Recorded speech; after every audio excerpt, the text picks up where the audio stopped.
இப்போ நம்ம எங்கே இருக்கோம்னா மதுரை காந்தி மியூசியத்தில் இருக்கிறோம்.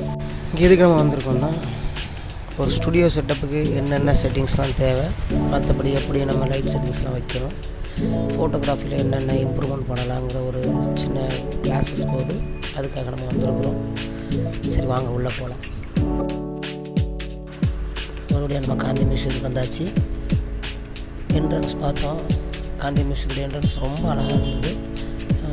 ஆனால் நமக்கு உள்ளே போய் பார்க்குறதுக்கு உண்டான டைம் கிடைக்கல. ஏன்னா நாங்கள் வந்த டைமுக்கு கிளாஸு ஆரம்பிச்சிட்டாங்க. நம்ம போனோன்னே எல்லாருக்குமே அட்மிஷன் போட்டிருந்தாங்க. ஆன்லைன் அட்மிஷன் போட்டவங்க ப்ளஸ் வந்தவங்களுக்கு எல்லாத்துக்குமே அட்மிஷன் போட்டாங்க. அதுக்கு பிறகு என்னென்னா இதில் சந்தாதாரர்கள் இருந்தவங்களுக்குலாம் ஒரு வருஷத்துக்கு முன்னாடி போட்டிருந்தவங்களுக்குலாம் ரினியூவல் பண்ணாங்க. அதுக்கு பிறகு புதுசாக யார் யாரெல்லாம் ஆட் பண்ணுறாங்களோ அவங்களாம் ஆட் பண்ணிக்கலாம் சங்கத்தில். அவங்களுக்கு ஐடி கார்டு போட்டு கொடுத்தாங்க. உடனே நம்ம போட்டு கொடுத்த உடனே, நம்ம ஃபோட்டோஸ் கொடுத்த உடனே நமக்கு உடனே ஐடி கார்டு எல்லாமே போட்டு கொடுத்துட்டாங்க. அதுக்கு பிறகு என்ன நேராக நம்ம கிளாஸு ஸ்டார்ட் ஆச்சு. அப்படியே கிளாஸில் எல்லாருமே அங்கங்கே சீட்லாம் போட்டிருந்ததுனால எல்லாருமே அங்கங்கே அவங்கவுங்க வந்து உட்காந்துக்கிட்டு இருந்தாங்க. நமக்கு கிளாஸஸ் யார் எடுக்கிறாங்கன்னா சுபாஷ் சங்கர் சார், பேர் சுபாஷ் சங்கர்.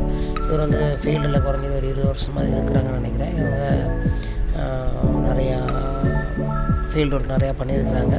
அது இல்லாமல் நிறைய கிளாஸஸ்லாம் எடுத்துருக்குறாங்க. எனக்கு ஒரு சின்ன ஃப்ரெண்டு மூலியமாக ஒரு லிங்க் கிடச்சிது பார்க்குறதுக்காண்டி நாங்கள் வந்திருந்தேன். நம்மளும் நம்மளோட நேமை கொடுத்தோம். நமக்கு உடனே ஐடி கார்டு உடனே போட்டு கொடுத்தாங்க. அதுக்கப்புறம் அங்கே கிளாஸில் ஸ்டார்டிங்கில் என்ன சொல்லி கொடுத்தாங்கன்னா மீட்டரிங், அதாவது நம்ம அவுட்டர் ஷூட் எடுக்கும்போது ஒரு சப்ஜெக்ட்டுக்கும் அந்த லைட்டிங்க்கும் கேப்பில் எப்படி மீட்டரிங் வைக்கணும், மீட்டர் அந்த நம்ம அது செக் பண்ணி நீங்கள் வைக்கிறீங்களா, இல்லை சும்மா நீங்கள் நார்மலாக கொண்டு லைட்டை வச்சு ஃபோட்டோலாம் எப்படி எடுத்துடுறீங்களா, இல்லை மீட்டரிங் செக் பண்ணி எடுக்கிறீங்களாங்கிறத டீட்டெயிலாக நமக்கு முதல்ல தியரியாக பேசிக்ஸாக சொல்லி கொடுத்தாங்க. அதுக்கு பிறகு என்னென்னா அவங்க என்னென்ன லைட் செட்டிங்ஸ் வச்சு எப்படிலாம் ஃபோட்டோஸ் எடுத்தாங்கங்கிறக்காண்டி அந்த எடுத்த ஃபோட்டோஸ் எல்லாம் வச்சு நமக்கு ஒரு எக்ஸ்பிளைன் கொடுத்தாங்க. அதுக்கு பிறகு என்னென்னா அந்த நம்ம சொல்லி கொடுத்த அந்த டீட்டெயில்ஸ் எல்லாத்தையுமே வச்சு நம்ம வெளியே வந்து நம்ம அவுட்டரில் செக் பண்ணி பார்ப்போம் வாங்க அப்படின்னு சொல்லி கூப்பிட்டு போயிருந்தாங்க. நாங்களும் போயிருந்தோம்.